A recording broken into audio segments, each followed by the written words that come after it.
Sudbury, Suffolk. Half-timbered houses and a market square that wakes slowly. Thomas Gainsborough chased it centuries ago, but no painting could ever capture it. But hidden behind the postcard views is something else entirely. Sudbury is home to Melanie Lester. What most people don't realise is that Melanie is a world-class powerlifter. Another great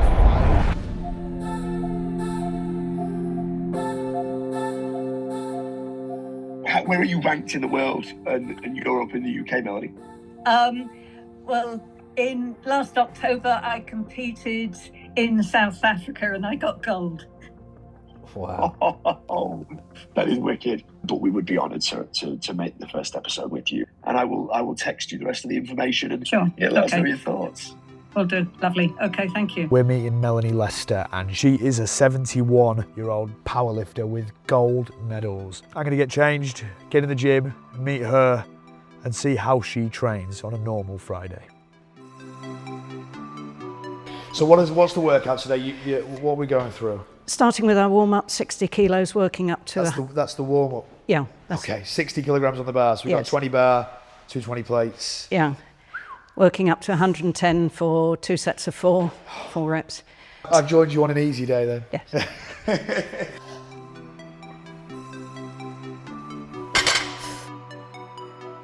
Now there are 17-year-olds I work with in care homes who are on walking frames.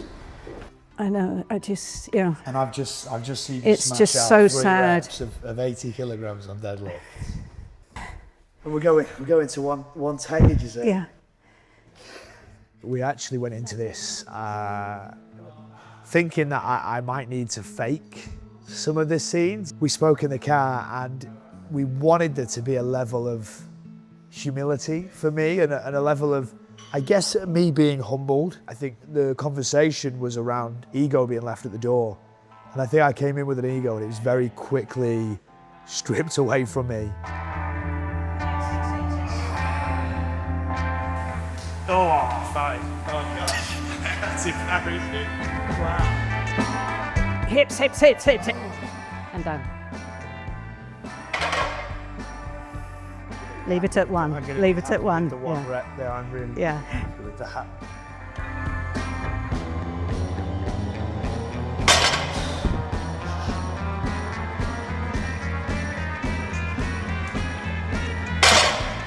I mean, wow. Not only does Melanie train 5 days a week, on 2 of those days, she also runs her own U3A class. The University of the Third Age is all about learning and staying active in later life. For Melanie, that means strength training, lifting weights, and building confidence, ultimately proving that age really isn't a limit. I put a piece of paper out, and saying, if you're interested, give me your name and contact details. I had a whole page full. So I've got this huge waiting list, and the trouble is, this lot enjoy it so much they don't drop out. So I don't know how on earth I'm ever going to let these people on the waiting list join in. It's not about being the strongest in the room. It's about feeling stronger in everyday life. Do you think you could have ever done this before starting? Could you have imagined deadlifting, squatting, bench pressing? No, because I hadn't seen it being done either. I mean, when I first enrolled, I had pictures of lying on the mat and lifting tins of baked beans. Okay. I know, that's what she thought we were going to be doing. Yeah. When I came into the gym for the first time, saw all the machines, I was gobsmacked. Where's the baked beans? There's no baked beans. In there right now, you're seeing 85-year-olds, 86-year-olds deadlifting, benching, squatting. I work with end-of-life care. I work in the care homes where folks can't pick up their arms. Whereas with here, we're talking about literally right outside that glass now, I'm watching a 86-year-old woman finish her squats with a barbell, with a 20-kilogram barbell. It is truly impressive stuff, and I think it really reflects that your age doesn't matter. I think it's the people around you, the mindset, and I think more importantly, the determination to do it. But for Melanie, it doesn't stop there. Well, I'm only getting some lettuce salads. Do you take milk in any teas, coffees, or anything? No, I drink mine black. You drink yours mine black? black, yeah. Just coconut milk? Because you see, I don't have milk. That's why I was going to That's buy okay. milk just in case. No, don't worry about No? that. You're fine. Okay, I won't bother with milk. I like food. I like cooking, but trouble is, just for me, I can't be bothered doing anything, fancy. So I'm lucky living by myself, and I can quite happily live on the same boring rubbish all the time. But I enjoy if someone's coming over. Yeah, well, yeah, it's exciting. Yeah, or I just want to get Do you chicken know, up here. I live by myself. I have a partner, but I find it so difficult to buy for yourself because everything's so, it's all multi-pack, so it's all more expensive. Oh, yeah. And then when you want to cook for yourself, it's like, oh, most things you're going to cook a full dish for 2 people. But I love being alone. Do you? I don't know. It's difficult. Sometimes I sort of, do get desperately lonely. This is why I do the gym. Yeah. Not that I socialise there, but it's, seeing faces and things. But when I come back here, I do like my own, I can get on and do my own thing. I don't have to sort of say, well, I'm going out here, There's no permission, there's no I'm making doing anybody my own aware. boss. And have you, if you don't mind me asking, have you always been on your own? Have you ever been in a relationship or lived with anyone? No, it's just not by for my you. mother. I'm not going to say it's not for me. Just never met anyone. I don't know why. It's just not happened. No. I came back here sort of rather quickly when my father died. This was back in 1986. Yeah. And just carried on living here with my mother. I stayed here because she didn't drive, and that was one thing being abroad in Africa taught me, that family is important. Really? Look after family. And you learnt that through everybody else and their family and their traditions? Yeah.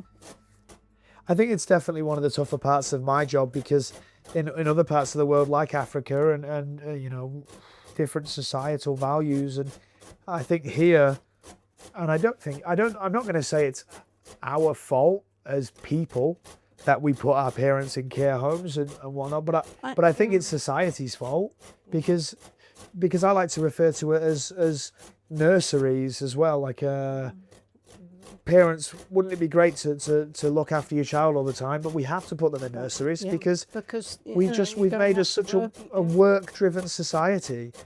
So when we think about our parents when they get old, and other societies will take them in and have them live with them and look after them, whereas we just work and work and work and almost don't have time.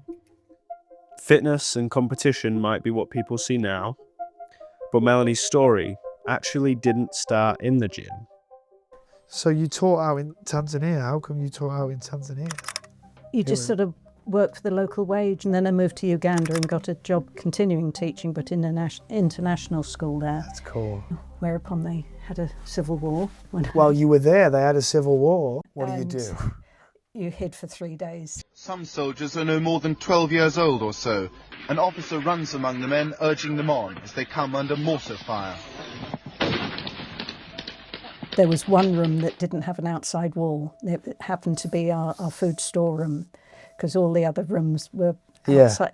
And we figured that was the safest place. So for 3 days we spent in this sort of food larder. I knew through the walkie-talkie what was going on and that we were okay. Because you had the updates. But the outside of our house was all, pockmarked in bullet holes and bullets and things. And then we did go out and there were dead bodies all away. Oh, that's crazy.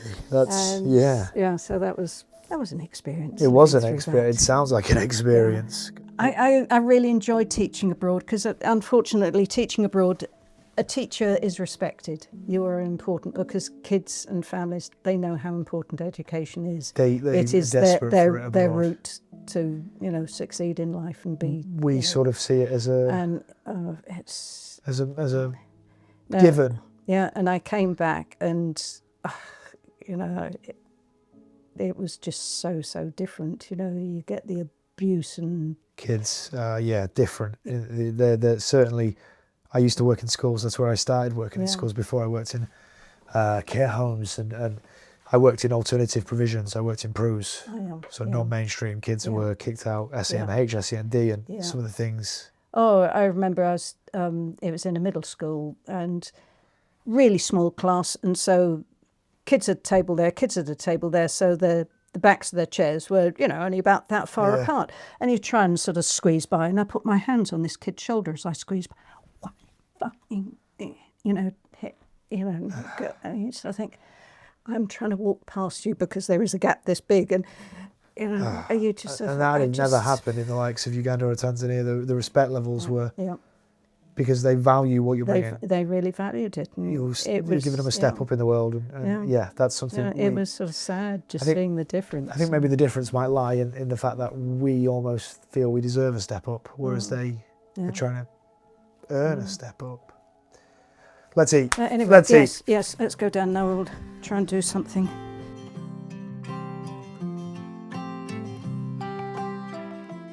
That is just A little slaw. beetroot and apple with a bit of salad cream. And So this is sort of standard for you then? yeah. And we've done something with the jackies here. I take the middles out because the weight in this competition that I'm lifting for has got to be below 69 and above 63. So the nearer the 63, the better. Let's say you were competing with somebody else. Yeah. And you both lifted the same weights. Yeah. The lighter person will win. Because they're lighter. Yeah, because they're... It must be tough to choose between comfort and sacrifice. You're at a point in life, let's be honest, most people your age are relaxing, getting their shortbreads out, watching Coro on an evening. But when you get the opportunity, going to Finland, I've been to South Africa twice, I've been to Mongolia, I've been to Spain, I've been to France, all because of lifting weights, So what's the difference between, sorry, I'll let you have a mouthful. So has food always been, you said you like to cook, has it always been a big thing for you in your life? You mentioned you've lost quite a fair whack of weight in the last sort of 15 years. Yes, it must be about sort of 20 years, about that, since I started trying to lose weight, because I didn't like the way I looked. I was not a happy person. Yeah. And the trouble is, I hated dieting. I have dieted, succeeded, and then lost it. Dieted, succeeded, then lost it. Yeah, I'm with you on that. And I just sort of felt, I can't just follow a diet. I've just got to change the way I eat, because following a diet is just not sustainable. I've got to change that is sustainable. It's got to become my life. Have you got what's next in mind? Yeah, the Nationals coming up in the summer, in June. Okay. So then I start working towards that. And where's that hosted? This year it's in Edinburgh. Nice. Have you been to Scotland? No. There you go. No, never done Fantastic. Scotland. Yeah. You said it was sort of when your mum passed away where you really dove into it. That was a turning point. She died very suddenly, really unexpected. She was 97 years old, and I would have put money on her making 100, and just suddenly she just sort of went. And, because we'd shared this house together for the last 20 years, because I came back in 1986. Yeah. I just, the brain just spiraled downwards. And It's almost more than a mother-daughter bond when you live together. because we were very good friends, and we sort of got on so well together, and not only have you lost a parent, but a friend as well. It's like double the grief. I used to take sandwiches to work. Yeah. And I thought, okay, I don't want to stop eating sandwiches, still need to take something to eat for work. I'm not going to put butter in my sandwiches. Okay. So little... And then after a while, I didn't notice there was no butter in the sandwiches. And I began to notice that actually I had lost a little bit of weight. And I thought, blimey, okay, let's try another thing. Yeah. Instead of full-fat milk, let's try the semi-skimmed. And, you know, okay, for the first month or so, you're going, don't like it, you know, but you get used to it in the end, and it's okay. And you notice a difference. So I was still virtually eating the same, but I just made little changes.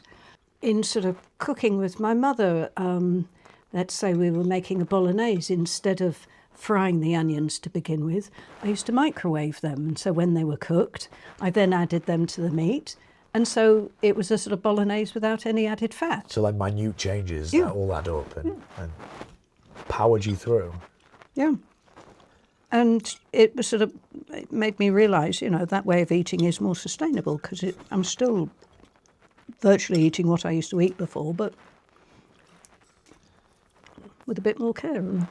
So this was my time in South Africa. So there was, so he was one of the other competitors. We went, you know, It doesn't look an easy way down. Oh yes, Oh. you need to see my medals. Yes. So this is you in South Africa yes. winning Yeah, gold. Yeah. Cape Town. When did you know you'd won? When it was announced, or did you have an Well, inkling? I knew by the time I'd done my sort of 3 lifts that I knew I'd sort of get gold, because you know what, you know, you've lifted and what other people lift, and And what? so you get one for each of the lifts. So there's the bench press. Bench.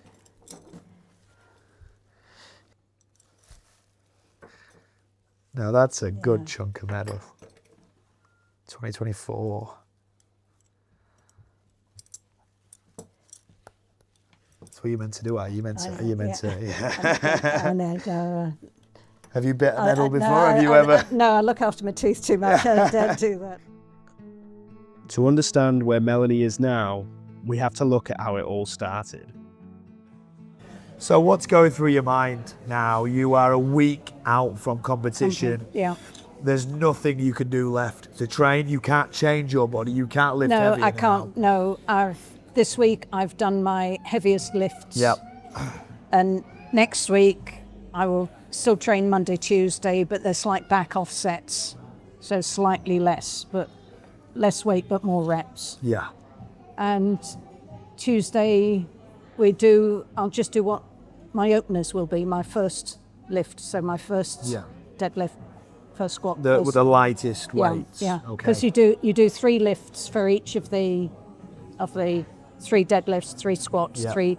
And so Tuesday I will just do my first one and come all in my full kit, and as Ben calls it full kit wanker day. So full kit wanker. Yeah. But it feels good to be a full kit wanker sometimes, doesn't it? Because you feel like you're representing something. well, it's good getting used to it, because you do look an absolute prick in it. It is the most unforgiving, awful costume. Oh, I don't know if you feel the same, but I felt like I had superpowers when I was in that. Although you feel like a bit of a tosser, Yeah. at the same time, it feels empowering to be in your I know, your superhero costume. I know, and then you sort of feel, well, especially at the end, at the sort of, medal ceremony, you do feel proud, and you sort of think, this is Team GB. I'm representing Great Britain here. Great Britain. I am aiming for. Yeah. I am aiming for PBs for myself. You versus you. Yeah. Me versus me. I did 95 last time. I would like to get 97.5 this time.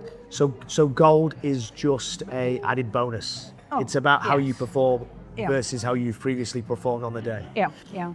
And you never honestly know how you are going to perform over COVID. I put on 20 kilos. Yeah, I know. I ate. Wow. And I wasn't training. I ate. Yeah. What do you think makes a good coach? Sort of top 3 components of a good coach. I think fully understanding who your client is and what their aim and what they want to sort of get out of it. So fully understanding your client. Yes, and adapting your training styles for them. One last thing makes a top coach. Just being a good friend. Being a good friend. And along the way, Melanie met someone who would play a big part in her journey, Ben. We've had the privilege of spending the day with Mel, and I think a reoccurring factor that's come up is just your brilliance. Don't know about that. Quite honestly, obviously Mel has put in a lot of work, but the work has been guided and molded by yourself. And, you know, we kept talking about what makes a good coach, what makes a good athlete, and how Mel's sort of changed it around within the last, 10 years now?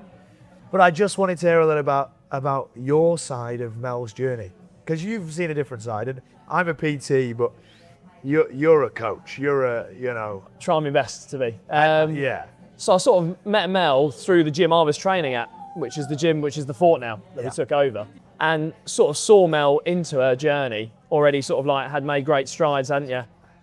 Looking after yourself, being fitter and stuff. But then when me and Mel started working together after COVID, and then got the full story about, you know, Mel's journey from someone who wasn't really active at all, minus, you know, taking good care of dogs, dog agility and stuff like that, and finding exercise after your mum and things like that to look after yourself, into, you know, what it's become of world championships and representing Great Britain and stuff like that was amazing. Absolutely incredible. Well, I mean, what's that about? Where's that come from? That's incredible. It is incredible. And I remember the Saturday that you popped down to see us post-COVID, everything opened back up that April, and we could start coaching indoors again, because I was just outside in the field. She mentioned, making the most of what we could, trying to keep people active. As soon as we went inside, Mel reached out, remembered seeing me in the other gym, and we sort of got to work, getting her mojo back in, basically. And from a point of which couldn't get your arms behind the bar to squat. No, with that, they're just not the range of motion. Yeah. I just got so stiff I couldn't get my hands back. Why? Why is it so special? Why is Mel special? Why are you special? And I want you to talk about why you're special, because I've heard about the high rocks in London in the afternoon and the training in the morning. And like I said, I'm a PT, I'm a coach, but I'm not that bad. I mean, I'm okay, but you're exceptional. And I'd like you to answer Mel first. Why Mel? What's special about Mel? Teenage go away. Yeah. I think it's because she doesn't really see it herself. I've seen that today. Yeah. I've seen that today. Absolutely, as much as she should do. It's like she's accidentally done all this. Yeah, absolutely, yeah. Doesn't give herself enough credit. So humble.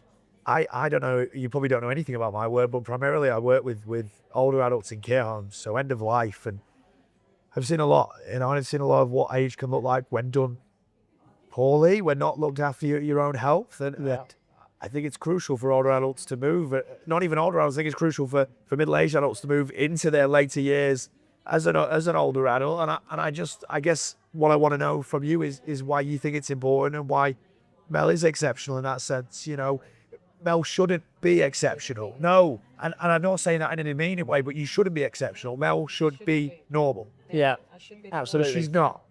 Yeah. And obviously, like you say, you see that day to day in what you do. Love the phrase, choose your hard. That's one we throw around quite a bit, isn't it? So what Mel does is hard work. You know, if you said to someone you're going to be in the gym doing this every day, it could be off-putting, it's difficult, it's challenging. But the other option is you're immobile, you're sedentary, aches and pains, on a lot of medication, and the quality of life isn't there. So which hard would you rather do? And that's the message we try and get across, that it's not going to be easy, but we can guide you through that.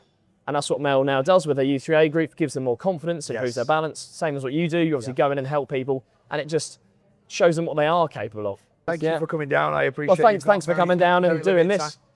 And I think I'm on a mission now to see what age looks like, if not done well, but done exceptionally well, extraordinarily well. And there seems to be a uniformed agreement that we should all move, but no genuine movement to help folks move. Yeah. So I think if we tell these stories and show that Mel only started 10 years ago, 9 years ago, and she was not the most athletic person, not the most sporty person. I didn't do any sport. Didn't do any sports at all, and is now a GB gold medalist. Yeah.